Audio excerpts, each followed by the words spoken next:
Radio Universidad de Chile presenta Herencia y Coherencia, historias que cambian vidas. Un programa del Centro Desarrollo Sistémicos Cerval. Conduce Susana Muñoz Aburto. Hoy día nuestro invitado es el doctor Rogelio Isla Pérez. Él es psiquiatra. Además, es miembro de la International Psychoanalytical Association, integrante, además, de la Asociación Psicoanalítica de Chile y de la Asociación Psicoanalítica de Santiago, entre otros. Es director del postítulo en Psicoterapia Psicoanalítica, desarrollado por la Unidad de Psicoterapia Dinámica del Instituto Psiquiátrico Dr. José Horvitz Barak. Además, de profesor adjunto del Departamento de Psiquiatría y Salud Mental Oriente de la Universidad de Chile. Bienvenido, profesor. Gracias. Bueno, bienvenido y mil gracias por aceptar nuestra invitación. No, encantado. Estupendo. Como sorprendido la invitación. Sorprendido bueno, de la invitación. Sí, bueno. Pero me parece muy bien. Me parece muy agradable también el contexto. Sí. Estupendo. Doctor, ¿cómo ocurre esto del psicoanálisis que pareciera ser, cuando yo leo su presentación, como que cruza transversalmente todo su desarrollo profesional? Es verdad, en un sentido. En algún sentido. A pesar que el encuentro fue medio tardío, en mi caso. Bien. Sí. Porque en cierto sentido, tal vez como herencia de esta cosa de niño bien portado que tenía de cabro chico yo. Como que conocí el psicoanálisis por el lado más bien más académico que como necesidad terapéutica al principio. Okay. ¿No? Okay. Porque eso hace una gran diferencia, porque hay mucha gente que llega al psicoanálisis hoy día, sí. y ese es el gran valor que tiene, digamos, por el dolor psíquico, por decirlo así. Por el dolor. ¿Cierto? Sí. Y tal vez yo como siguiéndole la pista a una especie como de estructura media de las cosas como medias como bien hechas que se hacían en mi familia, que después aprendí que no eran todas así. Llegué más bien por el lado de intereses que eran propios de la medicina, de la psiquiatría. Conocí profesores muy influyentes que nos hacían cursos de introducción sobre el psicoanálisis. Y ahí se fue generando una inquietud realmente profunda y muy incluso inquietante, por decirlo así. Okay. Sí. Porque después de poco andar aprendimos en realidad que ese lugar en que pone la estructura social al psiquiatra en un lugar como de un saber, por decirlo así, porque viene la medicina, viene de portarse bien en el colegio y hacer las cosas más o menos bien, y de pronto encontrarse con la impotencia, digamos, de los problemas mentales. Y no solo la impotencia que producen los problemas que presenta alguien que está en calidad de paciente, ¿no? Sino que también encontrarse con la propia patología, la de uno. Media escondida, digamos. Por ahí, por ahí. En la sombra. Claro, entonces yo diría que en ese sentido mi acercamiento al psicoanálisis vino por el lado de la cultura también, por el lado de la clínica, y después me encontré como paciente. Y también un paciente medio bien portado, digamos, al principio, claro. Eso era lo que mantenía como una pauta. Claro, había una pauta que por suerte se constituyó totalmente, digamos. Buenísimo. Entonces, producto de eso que no le tenemos miedo a la psiquiatría, que es por último entrar en crisis. Entonces yo creo que atraviesa mucho lo que es después la vida mía, pero inicialmente fue una sorpresa. Que siga hasta hoy día. Que siga hasta hoy día, claro. Y en ese recorrido, ¿cómo fue la aproximación a la medicina propiamente tal, más allá de ser un niño bien portado? Bueno, ahí hubo influencia de muchos lados, creo yo. Yo reconozco que era medio inquieto cuando chico.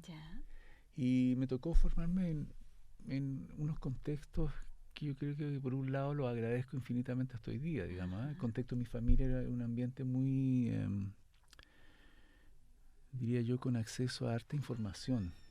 Tal vez porque mi padre fue profesor de literatura, después estudió economía, después se dedicó a políticas de educación y además fue militante del Partido Radical, digamos, con una especie de historia media como progresista. Y Y mi madre también tuvo interés por la educación. Pues. Mi madre fue una primera psicopedagoga. ¿Sí? Imagínate. Y junto con muchas otras personas como inquietas como ella, se interesaron mucho por los temas de salud, pero sobre todo los problemas de aprendizaje. Y ella después desarrolló una clínica psicopedagógica donde se interesaban los niños que tenían problemas para aprender. Vale. Entonces en ese contexto yo lo recuerdo con mucha emoción, creo, mis padres están muertos hoy día. Están muertos. Sí, pero tengo recuerdos infantiles muy bonitos, así como de la música, de los libros, de la ópera que nos lleva mi papá con corbata. Con corbata. Mi señora se ríe, digamos, y algunos también se ríen porque tengo una foto de cabro chico con corbata. En la ópera. Y como una especie un poquito así como de recuerdos muy bonitos. Pero claro, que en ese momento a lo mejor yo no dimensioné el impacto que tenían después para la vida. ¿No? Sí. Como que uno participaba, incluso se enojaba, a veces íbamos medio enojados, digamos. Obligados, como de repente, sí, medio obligado. Claro. Pero después yo creo que, como dice Freud, digamos, uno como resignifica su historia. ¿Sí? Exactamente. Entonces, del lugar de hoy, de pronto, esas imágenes adquieren otro sentido y incluso son muy emocionantes en realidad. Sí, sí. Entonces, claro, mi interés viene por varios lados y por una cuota suerte. Porque en mi colegio, el Instituto Nacional, que eran como todos así como bien exigentes, digamos, casi todo mi curso se fue para la ingeniería, digamos, fuimos como 4 nomás que nos fuimos para la medicina, que era mal mirada, digamos, que era como, por decirlo así, que era casi así como irse por un lado de la no ciencia exacta, por decirlo así. Vale. Algo que está así como muy hipervalorizado en mi colegio, por decirlo así. La ciencia exacta. Y hoy día casi todos mis amigos se fueron por la ciencia exacta, han venido a preguntarme cómo lo hacen para psicoanalizarse. Genial. Porque algo les falló en la vida, digamos. No fue todo o sea, tan 2 más exacto. 2 nunca es 4 siempre. Nunca es 4 siempre, depende del contexto y tantas otras cosas, Sí, ¿no? Sí. Entonces... O sea, es como, por ahí como el ambiente familiar era un ambiente de mucha música, cultura y docencia. Había algo de eso también. Cierto, sí. Sí. Cuando murió mi padre me acuerdo que hablamos de él con mis hijos. Ya. Y me llamó la atención que había como una cierta impronta común en todas. Porque en ese sentido puedo decir que me tocó la suerte de tener una persona extremadamente generosa, como austera, pero también con mucha información, entonces era entretenido escucharlo. Genial. Entonces había algo que yo creo que yo reconozco que hay como deuda por ese lado. A veces uno no reconoce todas las deudas que tiene, digamos, pero esa la reconozco, por lo menos. Sí. Así que... Y otras historias, mis primos grandes, mi madre se casó bastante más vieja, digamos, que el promedio de las señoras. Ya. Entonces, de hecho, mi madre fue mayor que mi papá. Mira que me adelantaba ella, sí, era media artista, claro. Sí. Y entonces mis primos eran todos mayores que yo. Nosotros éramos los chicos. Los chicos. Claro. Y mis primos entonces tenían esto que ya como, no sé, pues conocían a los Beatles, conocían música, y por ese lado también habían cosas así, sobre todo los veranos que veraneamos en Patota, todos juntos. Entonces había un ambiente así que yo hoy lo reconozco, digamos, con más claridad. Ahí solamente se vive en ese rato. Claro. Y desde esa perspectiva, doctor, ¿qué número de hijos es usted? Primero. ¿De cuántos? De 2 De solamente. 2. Son 2 niños. Somos solo 2. ¿Los 2 varones? Varones, hombres, sí. Bien. Y separados por poco tiempo, 1 año y medio. 1 año y medio. Sí. Y desde esa perspectiva, ¿cuál ha sido el rol del arte en su desarrollo profesional, personal? Yo creo que siempre. Tal vez mirado desde ahora de nuevo, por unos caminos entre formales e informales, así. Sí. Claro. Mi madre tocaba muy bien el piano y claro, estuve en una, por decirlo así, como una formación formal de música de chico, tocando el piano de los 8 años. Después esa cosa no se prolongó demasiado, porque parece que la influencia del rock fue muy potente, entonces nos fuimos por otro lado. Y ahí vino las guitarras eléctricas, qué sé yo. Sí. Y bueno, ahí podríamos decir entre la adolescencia y todo, y los climas más o menos movidos de ese tiempo, como que más bien dieron ganas de ir por un camino más como más sensorial, así. En mi tiempo estudiar piano era una cosa bien exigente. Así, exigente. Recuerdo, claro, tengo imágenes súper claras de mi profesora que era como... Yo entraba en un clima así casi persecutorio. De más, sí. Como de evaluativo. Sí. Entonces yo sé que esas cosas han cambiado, ahora están los métodos Suzuki, otros métodos que en realidad son más lúdicos para aprender. Sí. Entonces uno entraba en el régimen medio prusiano así desde chiquitito, parece que eso no fue tan bueno. Así que fue ¿Y la poesía, el teatro, la filosofía? Bueno, a mí me tocó conocer, medio dirigido por mi papá, sí, mucho la literatura clásica. Yo en la universidad después me encontré con amigos míos, grandes amigos hasta hoy día, que me di cuenta que venían de unas lecturas que a mí me habían tocado menos, por ejemplo. Yo conocía mucho menos la literatura latinoamericana, por ejemplo. Yo me había formado por el lado de la literatura así como media europea. Entonces me había tocado conocer incluso autores que después uno ha revisitado así, porque mi papá tenía esa biblioteca donde estaban Dickens, Balzac, no sé, Baudelaire, qué sé yo, una cantidad, bueno, Shakespeare, Cervantes, todo eso. Y era como que era de fácil acceso eso, porque estaban ahí. Pero y yo diría que después más grande yo me fui encontrando tanto en el colegio como en la universidad con estas otras personas que hablaban, no sé, pues de gente que yo había conocido más bien de nombre nomás. Entonces era como más tradicional la cosa en mi casa, digamos. Sin duda. Y eso fue, yo diría, para mí por lo menos, hasta donde lo puedo decir, era como otro periodo, así, un periodo más agitado. No sé, pues conocer autores que yo no había conocido en realidad, por cierto.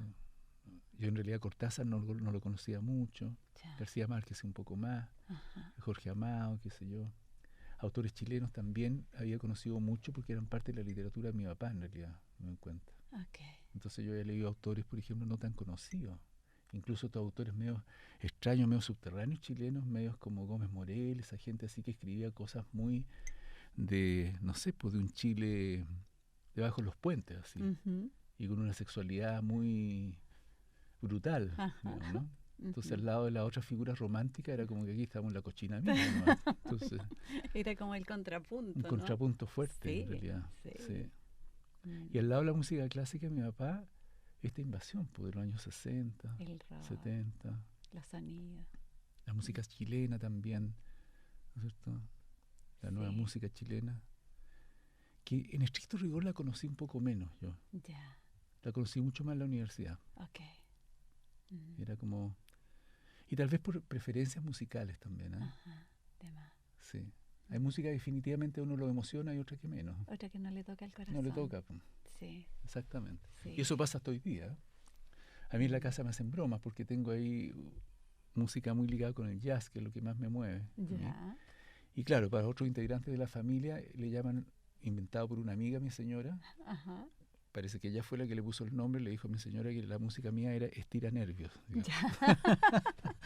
Como una música así como que habría que tomarse algo para tragarla. Para poder como metabolizarla. Claro, así que bueno. Pero sí, yo me siento, digamos, como habitando ese mundo, que es infinito, hay tantas cosas que uno no conoce, digamos. Sí, es infinito. Pero sí yo reconozco que tal vez el periodo, como uno de los periodos más intensos para mí, en términos de la literatura, la música, el teatro, que ha sido siempre parte totalmente familiar para mí y para muchos amigos, como que explotó un poco la escuela de medicina. La escuela de medicina, que yo entré justo y se produjo el golpe militar. Y se armó como un microclima en la escuela y una coincidencia de gente harto talentosa, creo yo.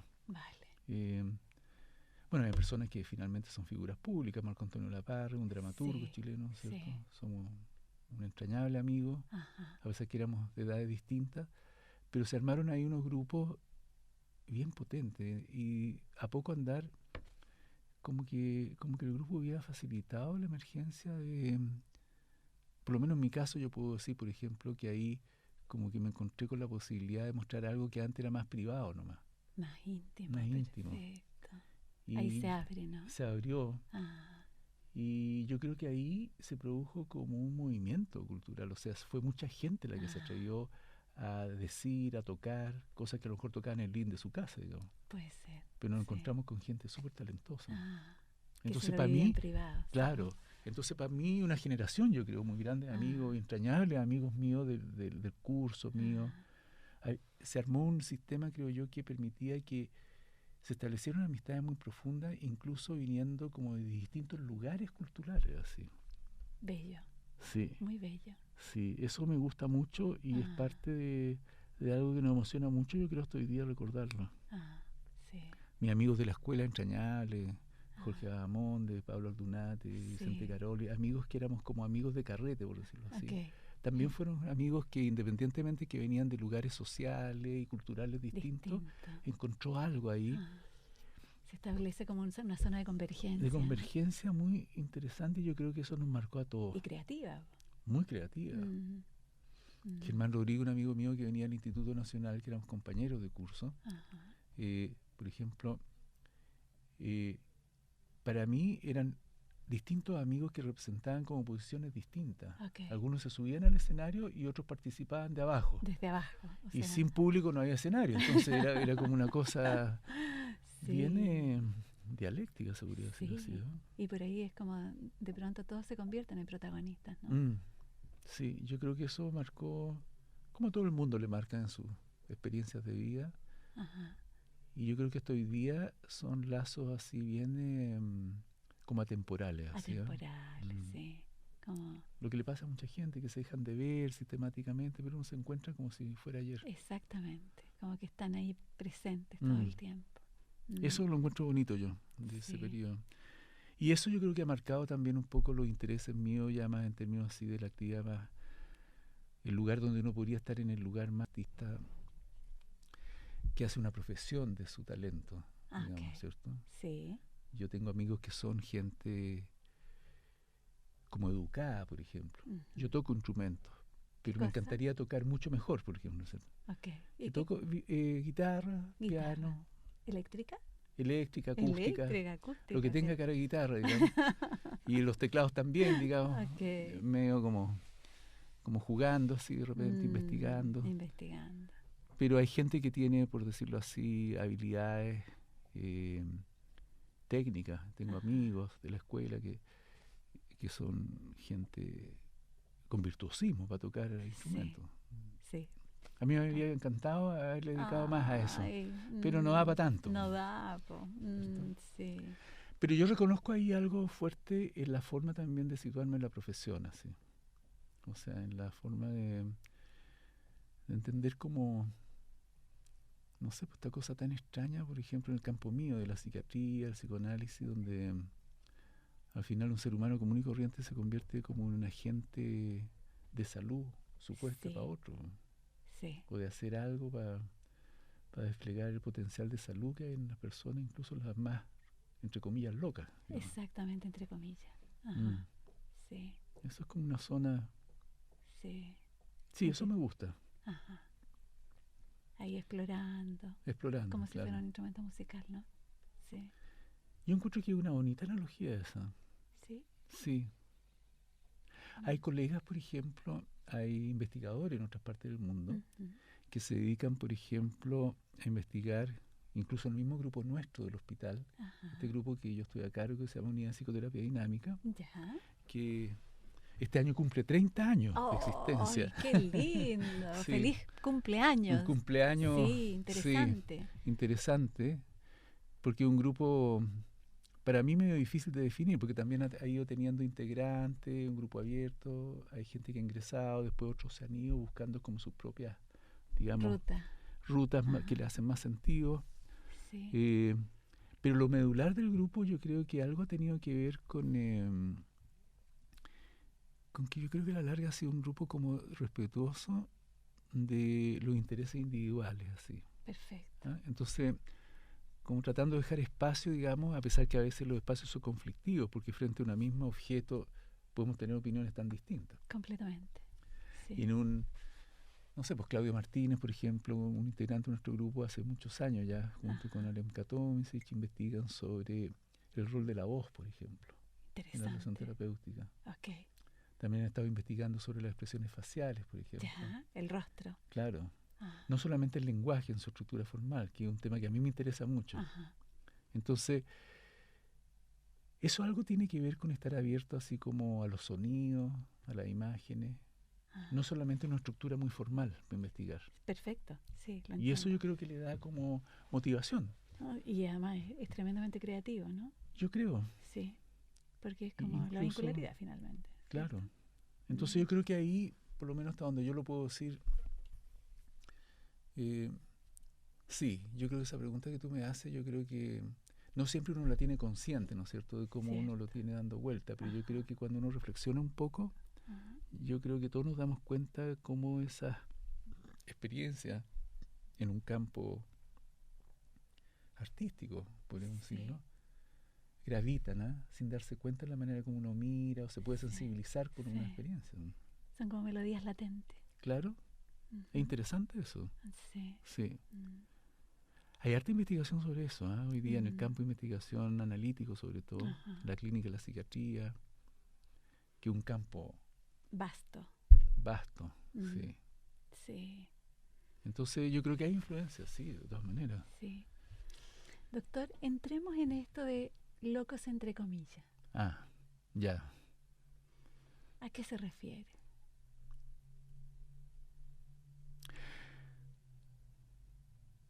Bueno, en este campo uno aprende que las palabras significan muchas cosas. La misma palabra. Sin duda. La polisemia es, pero... En el campo que a mí me interesa o que me hace mucho sentido, especialmente el ir estudiando autores, ¿no es cierto? Porque la formación, por ejemplo, clínica, claro, tiene como planilla, así, mallas que tienen que ser cubiertas, ¿no es cierto? O sea, uno tiene que aprender cosas que son como la base mínima para poder hacer psiquiatría o poder hacer psicoanálisis. Y de ahí para adelante van apareciendo después como toda disciplina, ¿no es cierto? Van apareciendo como, no sé, pues ideas más sofisticadas o ideas que requieren, por ejemplo, que uno pueda ingresar a estudiar otras líneas de pensamiento para poder entender a algunos autores. Sí. Entonces, por ejemplo, esto de los locos entre comillas, es bien importante porque la palabra loco es difícil precisar su origen, digamos. Hoy día sabemos que es una palabra que en la cultura significa muchas cosas, puede ser un garabato también para alguien, una descalificación. Sí. Hay locos lindos, como dicen en Argentina, digamos, especialmente los artistas, ¿sí, no es cierto? Claro, pero yo creo que remite principalmente al hecho de reconocer que hoy día es muy difícil hablar como de criterios de normalidad. Perfecto. En un contexto cultural que ha cambiado mucho, ¿cierto? Sí. Hay autores, por ejemplo, que fueron lúcidos en los años 40, 50, hay autores increíbles, digamos, que anunciaron que efectivamente lo que no tendría que pasar con la psiquiatría es que se constituyera una especie como disciplina normativa, por ejemplo. Genial. ¿Cierto? Sí. Entonces, nosotros sabemos que hay países y producto de los cambios culturales y revolucionarios también, y cambios políticos, sociales, que la psiquiatría se convirtió en una especie casi como de agente de normalización. Exactamente. Para imponer un régimen autoritario, por ejemplo. Hasta hoy día, un psiquiatra podría tener el poder, por ejemplo, de calificar de loco a alguien y dejarlo encerrado. Entonces, tal vez yo me refiero a que loco, entre comillas, significa que casi cualquier palabra hay que ponerle algún adjetivo para precisarla. Genial. Bien. Ok. Estamos en un momento para ir a la pausa, entonces volvemos en unos minutos más. Por supuesto.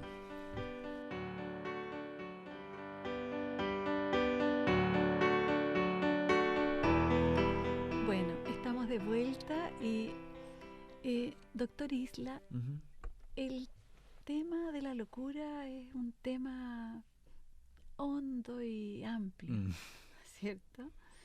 Yo quería preguntarle, bueno, si quisiera agregar algo más, pero me importaría traerlo como a la vida propia, como ¿qué pasa con la propia locura? ¿Cómo cómo ha impactado o se ha vivido, o qué hebras de herencia existen desde allí.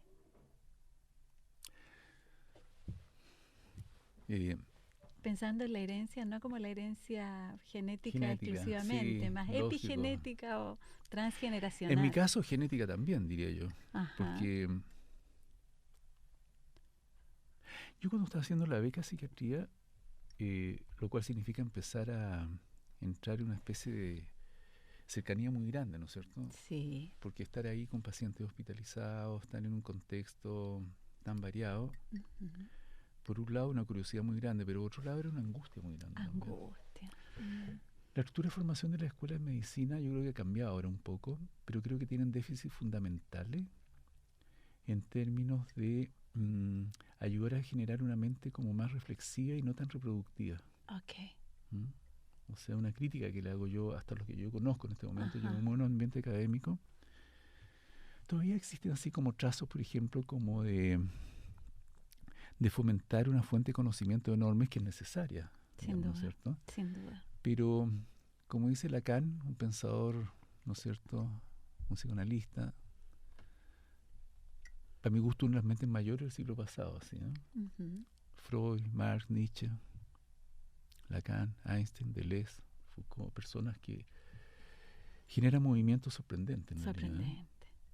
Claro, él, por ejemplo, Lacan, que es un autor que me ha interesado muchísimo entre el psicoanálisis a mí, cuando habla de los discursos, dice que efectivamente, por ejemplo, el discurso universitario es un discurso extremadamente interesante, pero que fracasa en generar un sujeto reflexivo. Ni más ni menos, ¿no? Ni más ni menos. O sea, entonces, es como que se clausura.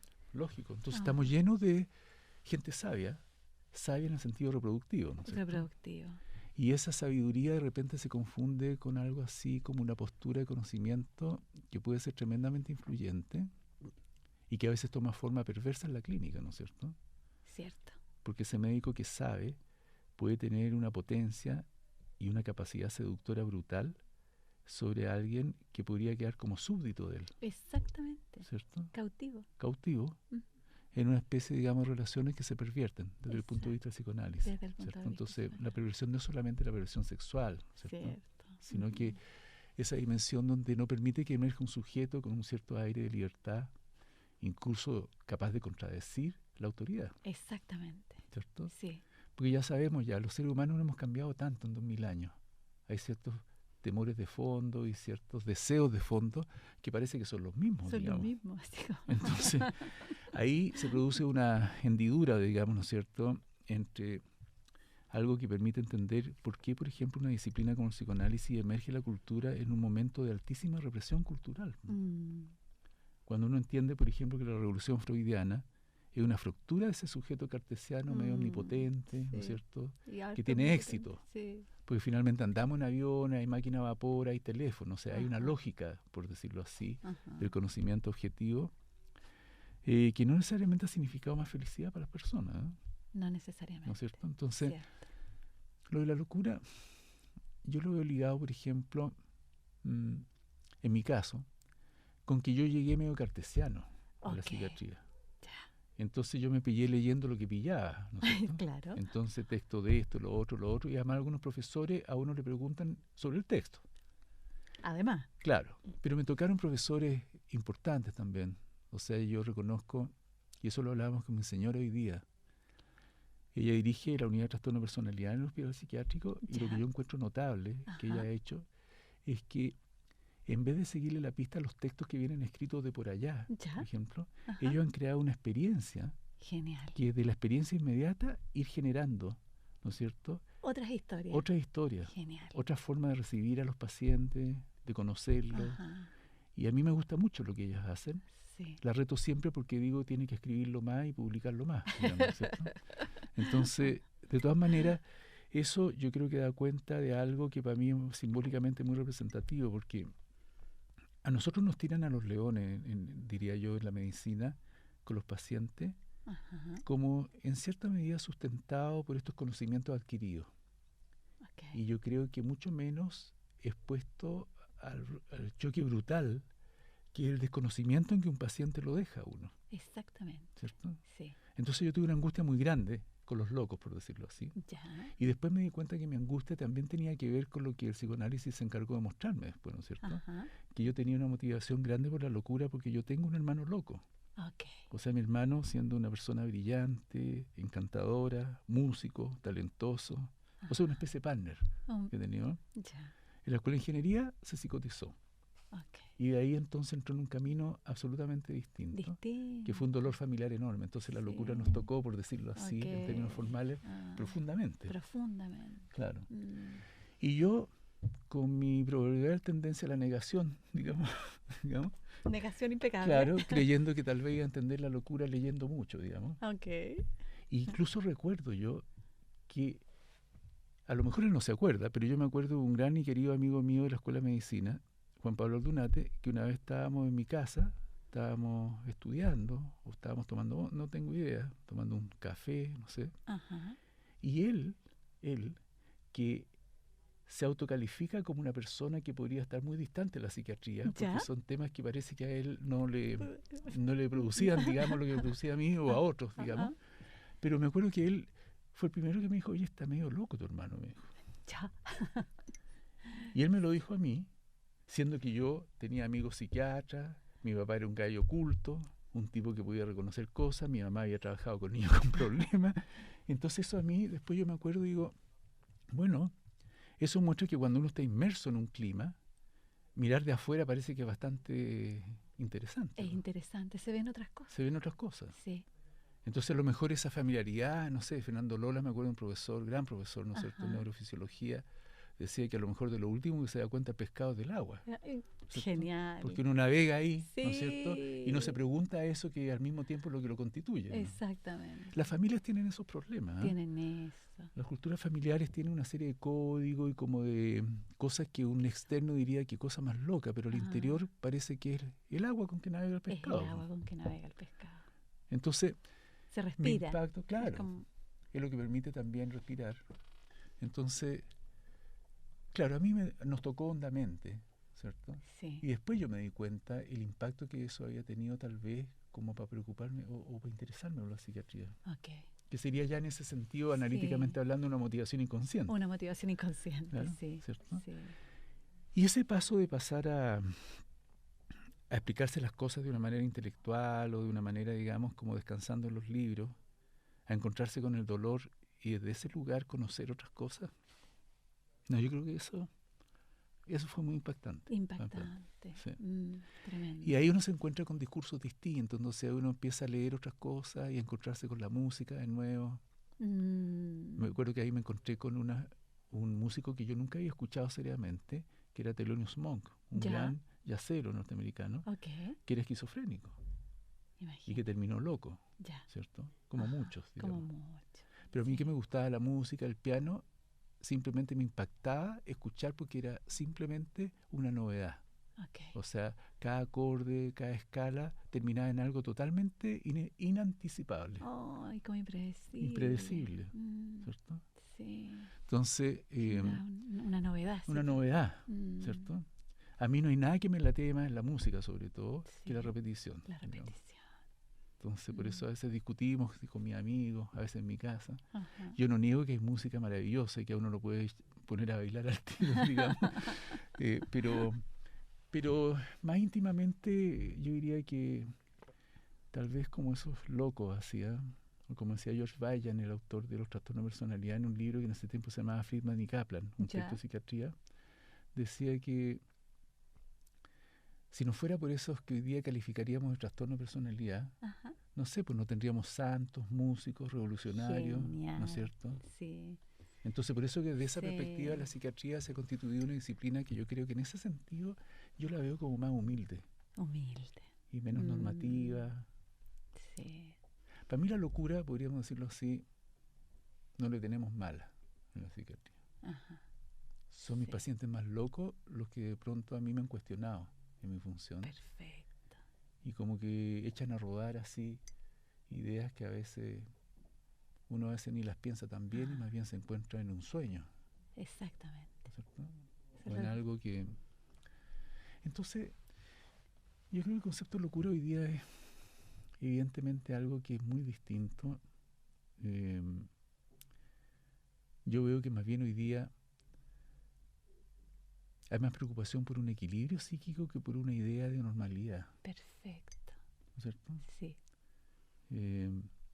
Equilibrios que de repente se sustentan incluso en cambios en las categorías diagnósticas, las clasificaciones. Han cambiado las categorías diagnósticas del DSM-1, 2, 3, 4, vamos en el 5, ¿cierto? Y algunas de esas categorías incluso cambian no solo por elaboraciones intrínsecas a la psiquiatría, digamos, sino que por fuerzas y presiones sociales externas. Por eso que la homosexualidad entonces deja de ser una patología, como era en los años clasificada, ¿no es cierto? Exactamente. Otro tipo, por ejemplo, Joyce McDougall, una gran analista europea, francesa, fue una de las primeras en clasificar, por ejemplo, conductas que se calificaban como desviadas y perversas como neosexualidades. Para separarlas, ¿no es cierto?, de la patología y de la estigmatización. Que es uno de los grandes problemas. Es uno de los grandes problemas. Y en ese sentido yo diría que este país nuestro es un país que tiene problemas alrededor de eso. Cierto.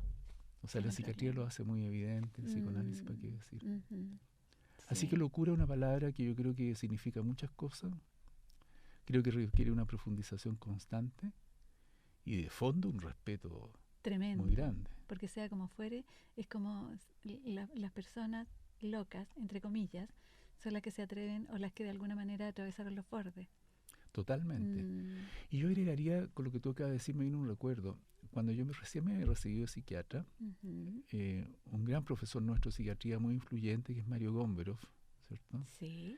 Que él fue una de las personas que logró, junto con otros, digamos, reinstalar en el hospital psiquiátrico una mirada que yo creo que abrió la posibilidad de formarse desde una perspectiva que incluía el psicoanálisis como una manera de mirar la patología. Porque el hospital psiquiátrico tenía una estructura excesivamente solidaria, por decirlo así, con una medicina más tradicional, la psiquiatría. Entonces una gran cantidad de pacientes del hospital se convirtieron en una especie de pacientes crónicos repetidores de recetas, digamos. Hasta que se va instalando, claro. Se va instalando la cronicidad. Sí. Y la descalificación implícita. Y la descalificación, sí.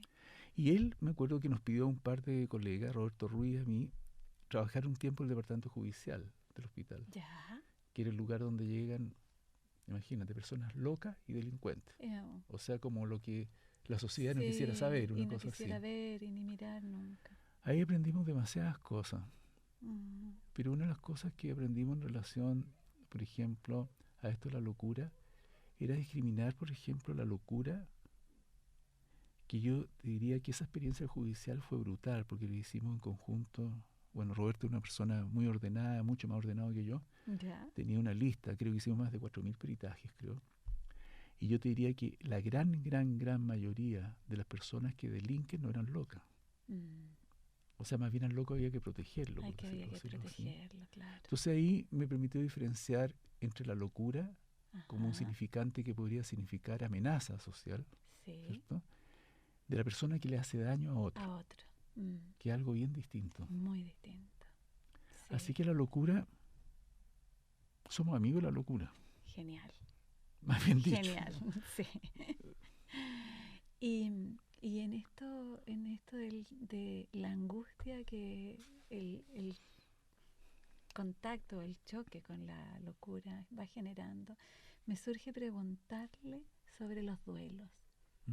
A propósito de sus padres muertos, a propósito de los duelos de proyecto, del hermano que de pronto, desde una mirada externa, dice, está un poco loco tu hermano. Me surge preguntar la vivencia de los duelos, la propia. Sí. Ese proceso del grupo. Es un proceso... Sí.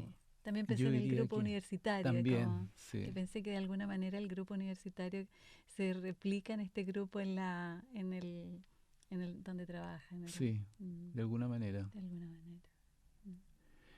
Yo diría que el duelo es crónico. Es crónico. O sea, en el sentido de que no tengo la idea como que uno estuviera, por decirlo así, pasando una etapa de no duelo, digamos. Además, la vida cotidiana se lo recuerda todo el día uno, ¿cierto? Entonces, de repente, uno amanece y ahora la columna duele distinto, no sé. Entonces, hay como de distinta naturaleza, ¿eh? Sí. Pero a lo mejor esos que gravitan así y que le pueden otorgar más felicidad o menos felicidad al día a día, diría yo. Ajá. Yo lo veo relacionado con, no sé hasta dónde lo puedo pensar hoy día, ¿sí? Como que los duelos permiten también como la creatividad, así. Ajá. Este último tiempo, esto es muy personal y parece chiste ya, porque el chiste consiste, digamos, que con un gran amigo también, que éramos compañeros junto con otros, con todo este lote original, digamos, así, Marco Antonio, Jorge Vega, Guillermo Laparra, Ajá. Vicente Caroli, este amigo, Javier García Cortázar, un gran amigo, ya falleció, que era como un lote que ayudó a crear a través de una obra de teatro que incluso se da hasta hoy día ininterrumpidamente, más de 40 años, que es una obra musical, bueno, conocida, se ha dado en varias partes, pero más que nada yo hoy día la veo como un momento que ayudó a desencadenar una experiencia bien significativa, porque es una obra que creció a propósito de que no se podía juntar la gente. Okay.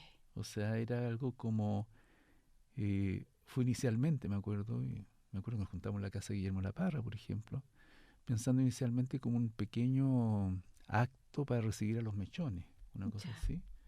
Y era como un circo, creo que, no sé, no me acuerdo quién, pero alguien era la mujer barbúa, yo era el hombre bala, no sé, era una cosa así como media chistosa, pero producto de que habían personas, por ejemplo, como Marco Antonio, que en realidad tenía, yo creo, unos talentos, y los tiene, creo yo, y una, diría yo, una especie como de pararrayos tenía así Marco Antonio, como un artista, ¿no? Vale. Con más madurez tal vez que en el resto. Otra mirada. Otra mirada que yo creo que ayudó a aglutinar y a desencadenar las habilidades de estas personas. Ajá. Entonces, yo creo que ahí se armó algo que yo lo miro en perspectiva de nuevo, ¿eh?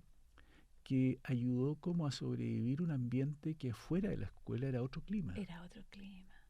Entonces yo creo que... El grupo, así como claro, un campo de fuerza. Así exactamente. Entonces lo de los duelos yo pienso que... Por ejemplo, yo pienso que esa experiencia que después permitieron que muchísimas otras personas pudieran darle camino y hasta hoy día somos amigos con gente que hoy día tiene 25 años, 30 años, que siguen siendo estudiantes y somos amigos por el teatro y la música. Lindo. Claro. Entonces yo creo que los duelos son posibles cuando permiten algo así como seguir fantaseando, así, ¿no? Creando.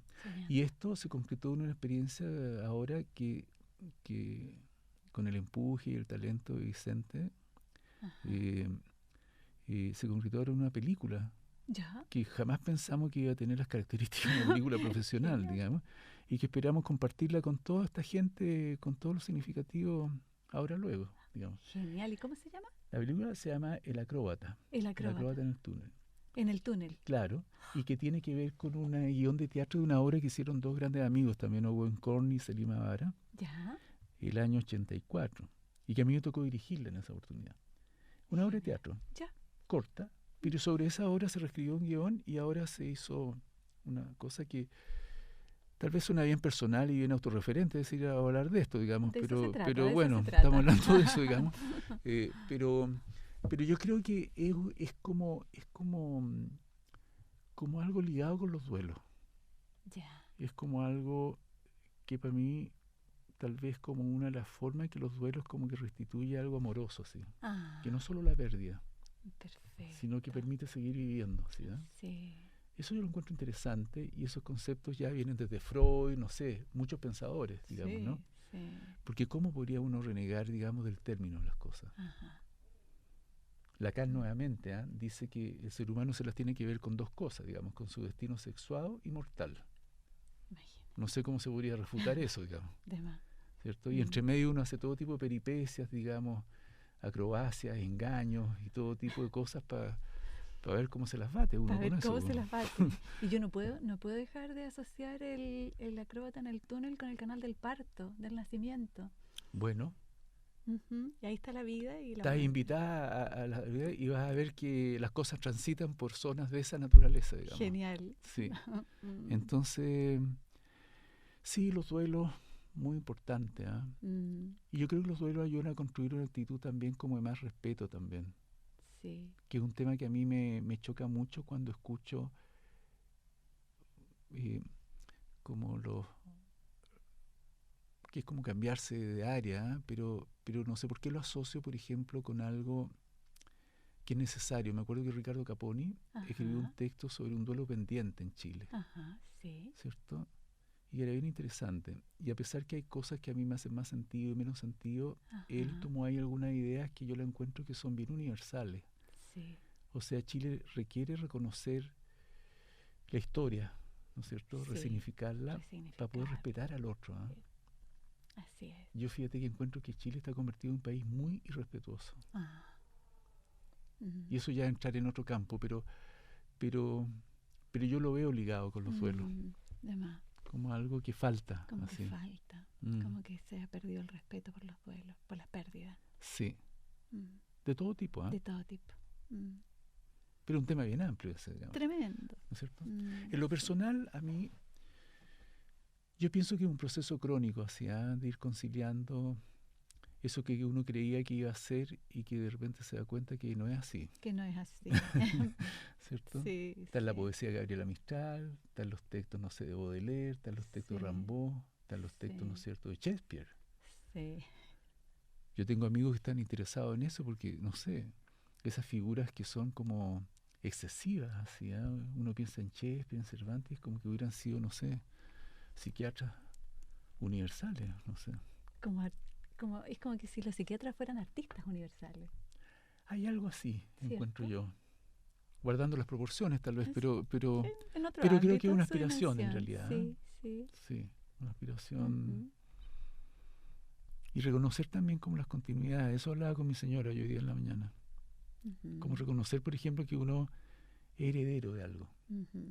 Es heredero, sí. No somos tan choros para inventarlo todo. No, para nada. O sea, hay herencia. Hay herencia. Eso es el nombre de lo herencia y coherencia. Muy interesante el nombre en realidad. Como herencia y herencia coexistiendo con. No lo había pensado, fíjate. Ahora que lo desglosaste, digamos. Sí. Como un juego lingüístico, así. Así es. Pero tiene harto sentido, Sí. Yo pienso que eso está en la base de poder, bueno, tal vez acotado a mi disciplina, ¿sí?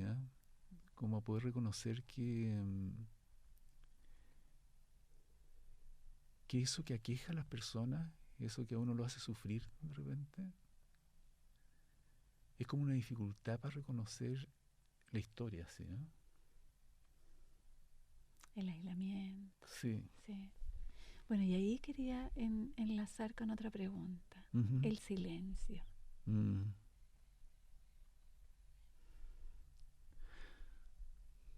Fíjate que hay una analista francesa, se llama Pierre Lanier, que tiene unos textos muy interesantes de todas las cantidades de textos que hay que leer en estas profesiones, digamos, claro.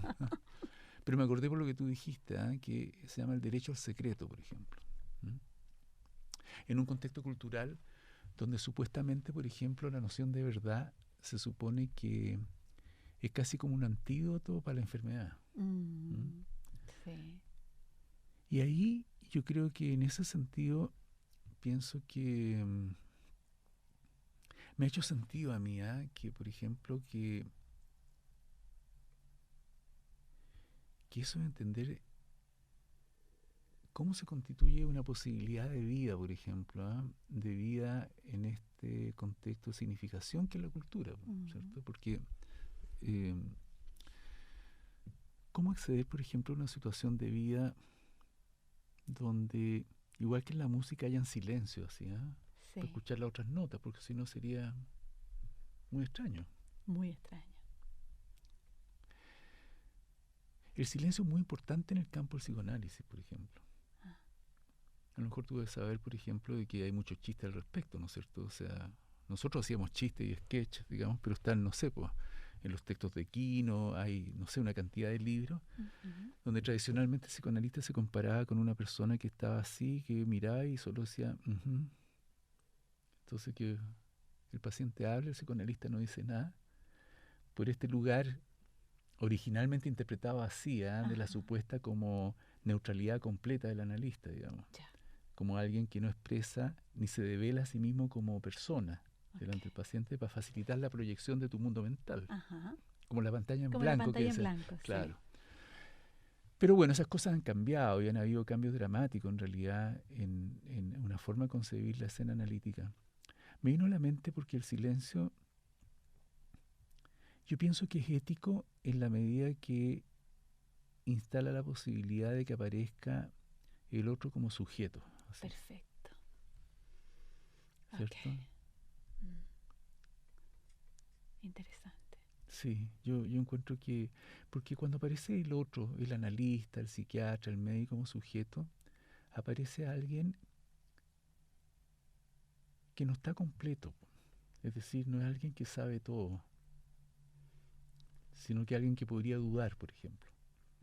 Genial. Y a veces la duda es un silencio. La duda es un silencio. Bien, doctor. Nos vamos con estas palabras. La duda es un silencio. Y vamos cerrando. Entonces nos encontraremos en un próximo programa el próximo sábado. Gracias.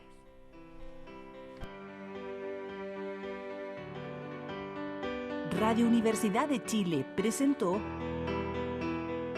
Herencia y Coherencia, historias que cambian vidas. Un programa del Centro Desarrollos Sistémicos Cerval.